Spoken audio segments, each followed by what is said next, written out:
والے کے لیے دعوت پیش کرتا ہوں صاحبزادہ والا شان حضرت علامہ مولانا الحافظ القاری میاں عبد المالک کو اسٹیج پہ آئیں، اپنا مقالہ پیش فرمائیں۔ میاں عبد المالک صاحب۔ نعرہ تکبیر، نعرہ رسالت، خانقاہ عالیہ قادریہ بھرچنڈی شریف۔ نحمده ونصلي ونسلم على رسوله الكريم والصلاة والسلام على سيد المرسلين والحمد لله رب العالمين. أما بعد، أعوذ بالله من الشيطان الرجيم. بسم الله الرحمن الرحيم. واعتصموا بحبل الله جميعا. صدق الله العظيم ورسوله النبي الكريم الأمين. حضرات گرامی، جیسا کہ آج کی تقریب سعید مورخہ 4 جون 2009 عیسوی بمطابق جمادی الثانی 1430 ہجری حضور قبلہ جنید وقت امام العارفین حضرت حافظ الملت قبلہ حافظ محمد صدیق قادری سہروردی نقشبندی رضی اللہ تعالی عنہ کے عرس مبارک کے سلسلے میں انعقاد پذیر ہے۔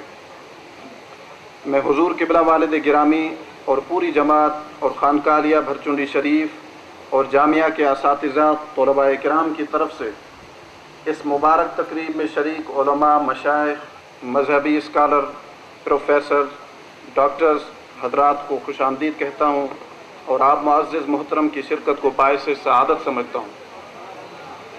مجھے اس تقریب سعید کے حوالے سے چند مختلف اہم موضوعات پر مختصر وقت میں آپ حضرات سے ہم کلام ہونے کا شرف حاصل ہوا ہے۔ دعا ہے کہ باری تعالیٰ حضور علیہ الصلاۃ والسلام کے صدقہ و وسیلہ سے امت مسلمہ کی اصلاح کرنے کی اور صراط مستقیم پر چلنے کی توفیق عطا فرمائے۔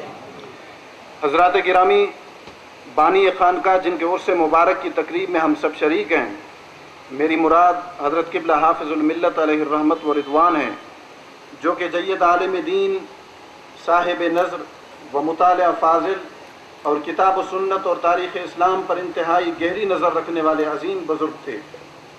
آپ کے علمی شوق کا اندازہ خانقاہ کے کتب خانہ سے کیا جا سکتا ہے، جس میں کئی قلمی نسخے کثیر تعداد میں موجود ہیں، جن پر حضرت حافظ الملت کے نوٹس دستخط مہر ثبت ہے، جو ان کے مطالعہ کے ذوق کی واضح دلیل ہیں اور اپنے فقراء کی دینی تربیت عین قرآن و سنت کے مطابق فرمائی۔ حضرت قبلہ حافظ الملت رحمۃ اللہ تعالی علیہ کو اس میں ذات سے ایسا عشق تھا جیسا کہ من احب شیئا اکثر ذکرہ کے مطابق لیل و نہار ذکر الہی میں بسر ہونے لگے۔ ندی کے کنارے واقع جنگل بقع نور بن گیا، سائل دور دور سے آ کر اپنی جھولیاں بھرنے لگے۔ ذکر الہی طلباء سالکین کا طرہ امتیاز بن گیا۔ جانے والے کو بلانا یا ٹھہرانا ہو تو ذکر الہی لا الہ الا اللہ کی ندا سے ٹھہرایا جاتا، اور کسی کو بلانا مقصود ہوتا تو بھی یہ آواز سامعہ نواز ہوتی، جیسا کہ کسی نے کہا، ذکر او سرمایہ ایماں بود، ہر گدا از یاد او سلطان بود۔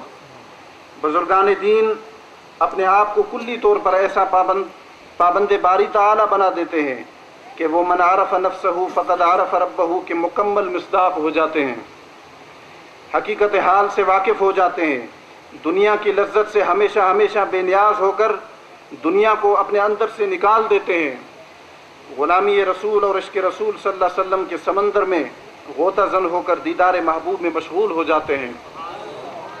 صوفیاء کرام کا مشن اصل سے تعلق اور اس کی معرفت حاصل کرنا ہے، اور اپنی زندگیوں کو دین اسلام کی اطاعت، معرفت الہی، عشق مصطفیٰ صلی اللہ علیہ وسلم کے لیے وقف کر دینا ہے، اور اپنے اندر سے محبت دنیا کو نکال دینا ہے۔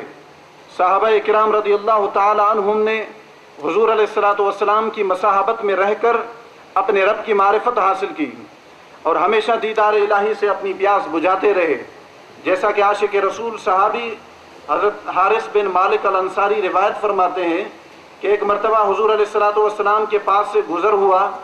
حضور علیہ الصلاۃ والسلام نے انہیں فرمایا، اے حارث، تو نے صبح کیسے کی؟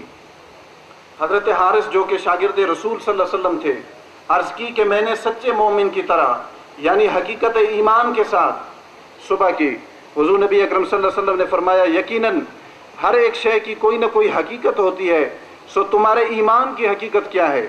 عرض کیا یا رسول اللہ، میرا نفس دنیا سے بے رغبت ہو گیا ہے اور اسی وجہ سے اپنی راتوں میں بیدار اور دن میں دیدار الہی کی طلب سے پیاسا رہتا ہوں۔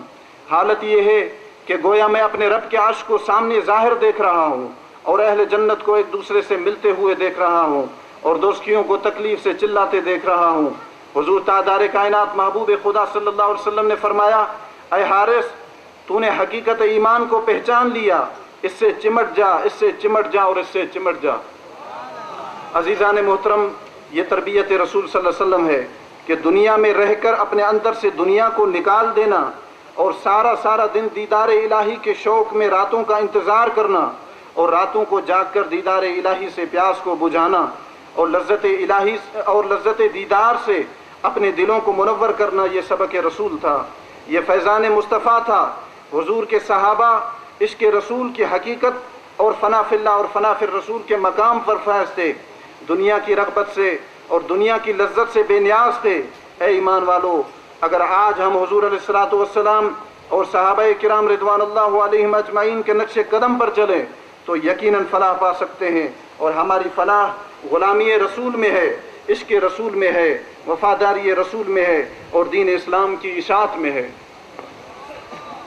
اگر یہ خانقاہیں اپنے اخلاص کے ساتھ نیابت رسول صلی اللہ علیہ وسلم کے فرائض سر انجام دیں اور امت کی تربیت کا بیڑا اپنے سر لیں تو اے مسلمانوں، پھر وہ وقت دور نہیں کہ اسلام کی اصل صورت جو زمانہ مصطفیٰ صلی اللہ علیہ وسلم اور زمانہ صدیق اکبر اور زمانہ فاروق اعظم اور زمانہ عثمان غنی اور زمانہ علی المرتضیٰ رضی اللہ تعالی عنہم میں تھی، وہی اجاگر ہوگی اور ہر باطل قوت نیست و نابود ہو کر رہ جائے گی۔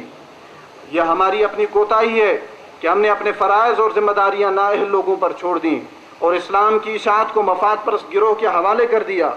ہمارے علماء و مشائخ دینی مدارس اور خانقاہوں تک محدود ہیں اور حجروں سے باہر نکلنے کو تیار نہیں، حالانکہ یہ ذمہ داری ہماری ہے اور یہ فرائض ہمارے ہیں۔ باطل قوتیں اسلام کے نام پر تجارت کر رہی ہیں، مسلمانوں کے خون کا سودا کر رہی ہیں، مسلمانوں کی غیرت کو بیچ رہی ہیں، مجاہدین اسلام کے تشخص کو مٹا رہی ہیں۔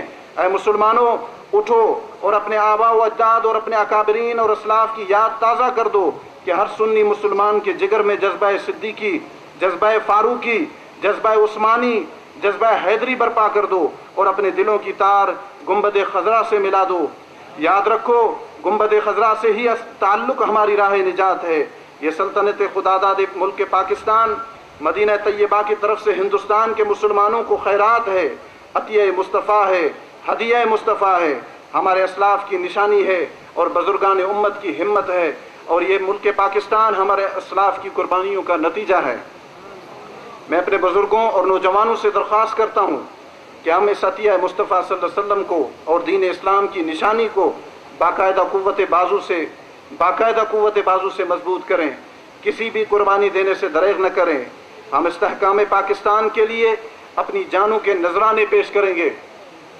ہمارے بزرگوں نے قربانی دی ہے، اگر ہمیں اپنے اسلاف سے محبت ہے تو آج ہمیں اپنے اسلاف کے نقشہ قدم پر ضرور چلنا ہوگا۔ عزیزان گرامی، پیاری جماعت، ہمیں اپنے مدارس کو مضبوط کرنا ہوگا، اپنی مساجد کے اندر تربیتی پروگرام کرنے ہوں گے، اپنی افرادی قوت کو بڑھانا ہوگا، اپنے طلباء کو مضبوط کرنا ہوگا، ان کی ذہنی فکری تربیت کرنا ہوگی، اسلام کی اصل صورت اپنے طلباء میں ذہن نشین کرنا ہوگی۔ الحمدللہ عوام اہل سنت اور ہمارے علماء و مشائخ ملک پاکستان میں نفاذ اسلام اور نظام مصطفیٰ کے لیے کوشاں ہیں۔ ہمیں تمام تر اختلافات کو بھلا کر ان کی طاقت بننا چاہیے۔ یہ ملک مفاد پرست اور نام نہاد اسلامی تنظیموں کا متحمل نہیں ہو سکتا۔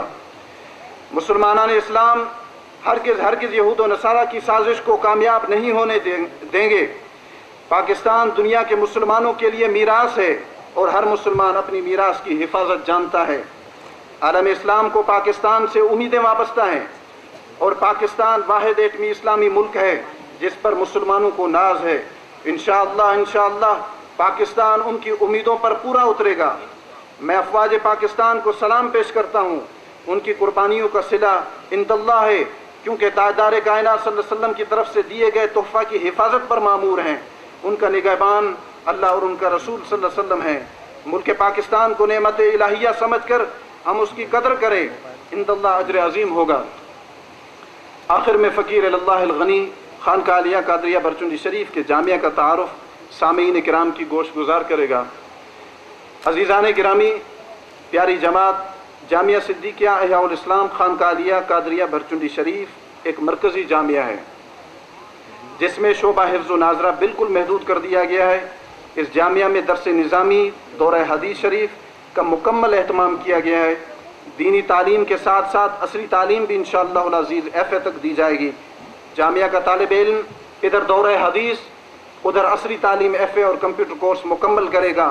اس جامعہ کی سند جو کہ شہادت العالیہ ہے، بی اے کے مساوی ہے، شاہ عبداللطیف یونیورسٹی سے الحاق ہے جو کہ برابر سرٹیفکیٹ یونیورسٹی دیتی ہے۔ اس جامعہ میں طلباء و اساتذہ اکرام کی رہائش، کھانا پینا، میڈیکل، سفری مصارف اور جامعہ کی لائبریری کا مکمل اہتمام خانقاہ اور زیر سجادہ امیر اہل سنت حضور قبلہ والد گرامی بفضل ہی تعالیٰ پورا فرماتے ہیں۔ صرف درس نظامی کے طلباء کی تعداد 100 کے قریب ہے۔ گزشتہ رات جو حفاظ کرام فارغ التحصیل ہوئے ہیں یہ بھی انشاءاللہ عزیز جامعہ میں داخل ہوں گے۔ یہ بھی بتاتا چلوں کہ اس جامعہ کی شاخیں تقریباً 175 کے قریب ہیں جن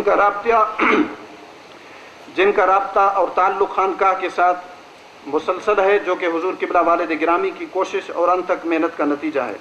اللہ رب العزت ان کوششوں کو قبول فرمائے اور عمر میں صحت و سلامتی کے ساتھ برکتیں عطا فرمائے اور ان کا سایہ رحمت تا دیر ہمارے سروں پر قائم رکھے۔ آمین آمین بجاہ سید المرسلین وآخر دعوانا ان الحمدللہ رب العالمین۔